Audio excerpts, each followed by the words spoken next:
Shalom, Haverim, eu sou Roshi Ezra, criador do canal Or HaTorá, Luz da Torá. Hoje nós estaremos fazendo um breve comentário acerca de uma das passagens dentro das Bessorot, os Evangelhos, que se encontra na Bessorá, no Evangelho de Lucas, capítulo 22, do verso 17 ao verso 20, que diz assim: E tomando o cálice, havendo dado graças, disse: Tomai-o e repartiu entre vós, porque vos digo que já não bebereis do fruto da vide, até que venha o reino de Deus.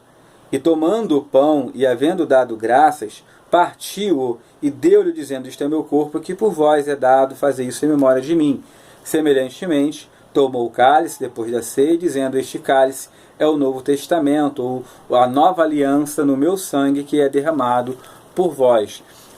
Quando nós lemos não só essa passagem na Bessorá de Lucas, mas também como em Matitiar, em Mateus e em Marcos, fica claro que a passagem ela está tratando justamente do cerimonial da festa de Pessa. A festa de Pessa, e aqui Yeshua está tratando dos preparativos do Seder de Pessa, o jantar de Pessa. A última refeição que Yeshua fez com seus discípulos, refeição esta que acontecia do dia 14 para o dia 15 ao pôr do sol, dentro do calendário judaico no mês de Nissan. Então era uma festa anual. Dentro do cristianismo, é claro, essas passagens em conexão com 1 Coríntios 11, 23, elas são utilizadas apenas para fundamentar uma prática que na prática eles fazem tudo ao contrário. Então, geralmente não há uma data fixada, é feito pelo menos uma vez por mês ou uma vez a cada três meses. Varia muito de denominação, né, de segmento, mas todas fazem sem um parâmetro, né? E a alegação é o seguinte: nós somos cristãos, nós somos gentios, a prática dessa forma é com os judeus. E aqui nós temos, na verdade, uma aliança sendo feita, né? Uma nova aliança. E o próprio Mashiach ele vai dizer o seguinte: essa aliança que é o sangue da nova aliança que é feita convosco, né? E por vós, ele vai dizer assim no verso 20: Este cálice é a nova aliança no meu sangue, que é derramado por vós. Por vós quem? Por vós, os discípulos que estavam ali, e todos aqueles a quem eles representavam. Os 12 discípulos representavam todo Israel, né? Então representava o Israel, não representava nenhum outro segmento que por natureza era desvinculado da comunidade judaica. Então qualquer pessoa que não assumisse essa identidade, obviamente que essa aliança não estava sendo feita com ele e o sangue não estava sendo derramado por ele. Então a aliança ela tinha um público-alvo específico, e isso é muito importante. Nós iremos comentar um pouquinho sobre isso. Uma observação que nós devemos fazer também é que, pelo fato da festa de ser uma festa de Pessa, um jantar de Pessa que estava sendo observado, que precedia ali também a Hag Hamatzot, a festa dos pães ázimos, a festa de Pessa, assim como Shavuot e Sukkot, ou seja, tabernáculo, são festas que elas são chamadas de santas convocações, Vaikra Kodesh, e também são chamadas de Moedim, né? Que a expressão Moedim, ela significa tempo apontado, tempo fixado, ou seja, as festas elas tinham tempo apontado ou fixado dentro do calendário judaico para então ser observada. O erudinho, o judeu, ou até mesmo o estrangeiro que estava ali naquela terra, que poderia participar, caso ele fizesse lá o Ger, né, a Brit Milá, ele não poderia participar de tais festas, ou um judeu ele não tinha autonomia para observar tais festividades em qualquer data, na data que bem lhe parecia. Ele não tinha essa autonomia. Ele tinha que respeitar a Constituição, tinha que respeitar as Escrituras. Uma outra questão que nós devemos observar é que o texto ele vai dizer: meu sangue derramado por vós. O cristianismo, então, os teólogos modernos, eu acho incrível como muitos não conseguem compreender isso, porque quando você trata esse texto como um documento, e você entende que isso aqui é um documento, e você lê um documento, é muito claro que o público a qual Yeshua está se dirigindo ali é os 12 discípulos, que indiretamente e que representavam, né, a própria comunidade de Israel, o próprio povo como nação, como um todo. Então ali você tinha os 12 discípulos representando as 12 tribos. Então o público era bem específico. Então quando um gentil, porque tem líderes evangélicos que dizem assim, eu não sou judeu, eu sou gentil, né? Eu sou gentil. E gentil, dentro do aspecto bíblico, ele é um pagão. Ele é uma pessoa que não abandonou o paganismo. Então ele é um pagão. Então uma coisa é você ser gentil. O gentil dentro do texto bíblico, dentro da visão bíblica judaica, ele é um pagão. E o estrangeiro, nem sempre um estrangeiro é um pagão. O estrangeiro que aceita a Machia, que se liga ao Machia, ele deixa de ser um pagão. Ele assume uma identidade e uma cultura diferenciada. Então existem 5 tipos de estrangeiro. O problema é que o texto em português, das versões em português, traduzem todas as expressões hebraicas referentes a estrangeiro como estrangeiro, sem fazer sem discriminar tais expressões. Por exemplo, lá em Êxodo, capítulo 12, Shemot, capítulo 12, a partir do verso 48, nós temos um vídeo no canal que vai explicar melhor sobre isso. Nós citamos ali pelo menos 3 tipos de estrangeiro: o ger, o shari e o nerá. Né? Então há pelo menos 3 tipos ali. O ger toshav era um estrangeiro residente na terra. Ele tinha autonomia para observar algumas observâncias da Torá, como as 7 leis noáticas, e não era proibido de observar mais leis, né? Mas ele tinha que fazer isso debaixo de orientação. Ele não podia. A proibição, na verdade, é dele fazer observâncias da Torá com o intuito de criar uma nova religião. Nós iremos falar isso em um outro material. Mas o estrangeiro nem sempre ele é um pagão. Então quando a pessoa diz assim, eu sou gentil, e ele está assumindo a aliança, ele está cometendo diversos equívocos constitucionais. Ele está ferindo a Constituição bíblica, a Constituição judaica. Tanto ela escrita, que é acessível, quanto os ensinamentos paratextuais, que são as literaturas que vão lecionar acerca de tais passagens. Então você tem Talmud, Mishnah, Guemará, você tem literaturas normativas existentes nos dias de hoje, que são mais recentes em relação às que nós citamos. Então, quando eu digo eu sou um gentil e eu assumo essa aliança como sendo minha, mas eu não cumpro os termos dessa aliança, eu estou cometendo diversos equívocos. Então eu gostaria de fazer uma conexão, por exemplo, falando de aliança, falando de pacto ainda. Na semana retrasada estudamos a Parashá Vairá, né? E eu apareci. Ela começa no capítulo 6, verso 3 das versões aportuguesadas, né, da Torá. E a porção... Existe um comentário muito interessante ali de Rashi, e eu gostaria de fazer essa leitura e explicar esse comentário. Ou melhor, deixar que a tradição judaica explique esse comentário. O texto diz assim, a partir do verso 3. E eu apareci a Abraham, e a Isaac e a Yaakov, como o Elohim Todo-Poderoso, mas pelo meu nome, o Eterno, não lhes fui perfeitamente conhecido.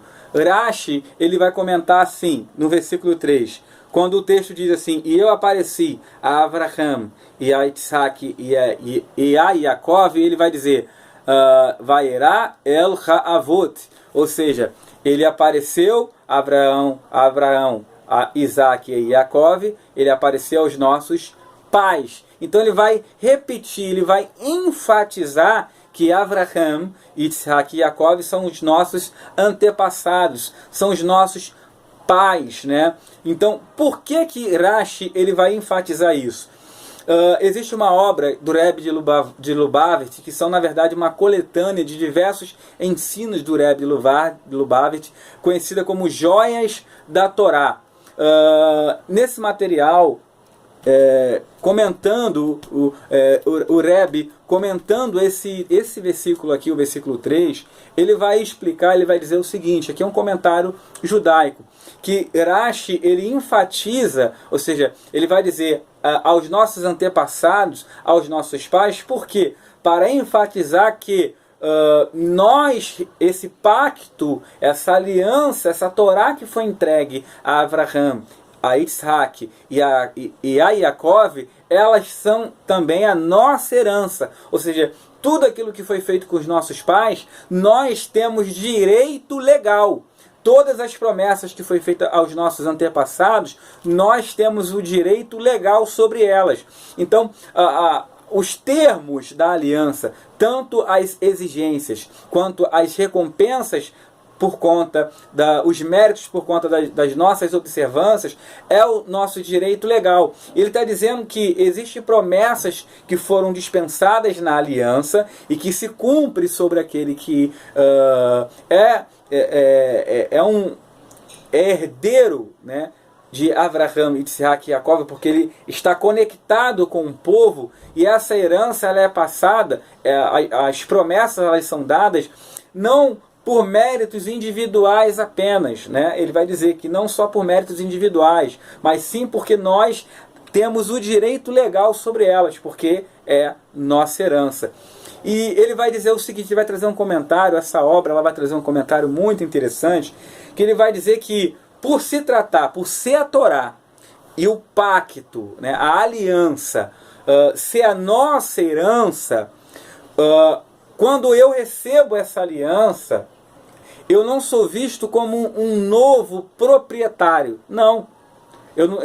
A mente judaica ela não me enxerga como um novo proprietário. Ela me vê como um proprietário, como aquele que tem direito legal sobre ela e que vai fazer uso dela. E ele entende, ele vai dizer que por ser a Torá a nossa herança, nós recebemos essa herança, ou seja, a aliança, sem qualquer alteração. Ou seja, da forma como elas foram passadas, as promessas, tudo aquilo, nós a recebemos. Então não existe alteração na aliança. E aqui que é interessante porque existe um tratado no Talmud, conhecido como Bava Metsiah, 159a, vai lecionar um pouco sobre isso. Vai dar essas informações, vai tratar de questões relacionadas às propriedades e os direitos legais daquele que era herdeiro de tais propriedades. É a Torá, o pacto, a aliança, é a nossa propriedade,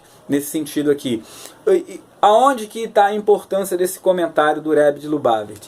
Ele vai dizer que quando nós recebemos uma herança, nós recebemos ela sem qualquer alteração. E o cristianismo, e até mesmo algumas comunidades judaicas de linha messiânicas, que têm alterado, uma coisa existe dentro da tradição judaica, dentro da chamada Torá Shebial-Peh, questões que não podem ser alteradas, né?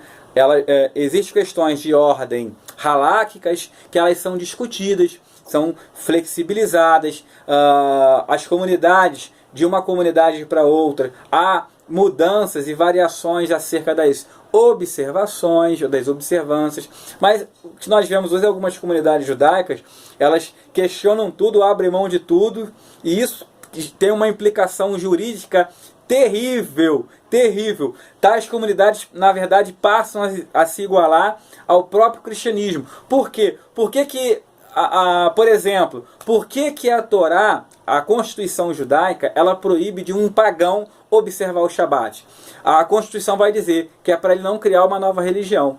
Então, quando uma pessoa que se diz de uma comunidade judaica, ele começa a fazer alterações na lei, ele não tem leniências, ele altera a Torá, ele começa a alterar a Constituição, é como se ele estivesse criando uma nova religião, ele está ferindo a Constituição. E Yeshua, ele não veio para criar uma nova religião, como pensa, né, é mais normativo, muito se fala do cristianismo, mas há também pessoas que se dizem judeus, que usam kippah e talit, de comunidades judaicas de linha messiânica, e até Netzarim também, e eles mudaram totalmente os termos, criaram uma nova religião, então tem que ter um cuidado com isso. Então, a ideia a aliança ela não é alterada, ela permanece a mesma. E é justamente o que não é feito dentro dos círculos cristãos. Eles mudam as propriedades das alianças, os termos das alianças, a aplicação da aliança. E eles então criam uma nova religião, o que é proibido dentro da Constituição judaica. Se eu entendo que Yeshua ele criou uma nova religião, eu estou dando base legal, jurídica, para o Sinedrim no primeiro século ter crucificado Mashiach. É como se eu estivesse dando razão, porque aí sim Yeshua, ele sim teria infringido a lei. E ele não infringiu. Eu tenho colocado no meu canal diversos, tem pelo menos 3 vídeos, se eu não me engano, onde eu tenho mostrado as infrações do Sinedrim, ou seja, aquela corte suprema no primeiro século. Então, você teólogo cristão, e você líder messiânico, ou netzarim, que se comporta dessa forma, ao fazer isso, ao criar uma nova religião, de forma indireta, né, você está dizendo que Yeshua, você que é messiânico, ou netzarim, que tem esse tipo de comportamento, você de forma indireta está insinuando que Yeshua ele fez exatamente como você está fazendo, por isso que você faz dessa forma. Yeshua não criou uma nova religião. E as comunidades evangélicas, Yeshua não criou uma nova religião.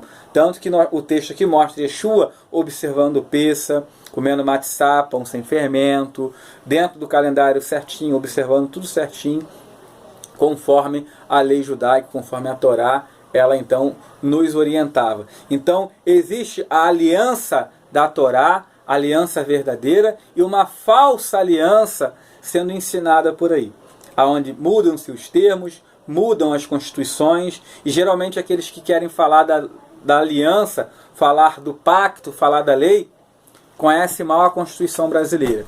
Então não deixe de compartilhar esse material, não deixe de se inscrever no canal Or HaTorá e aguardar os próximos materiais. E dar também sugestões de vídeos para que nós possamos estar elaborando e trabalhando e colocando aqui no canal. Um forte abraço para todos vocês.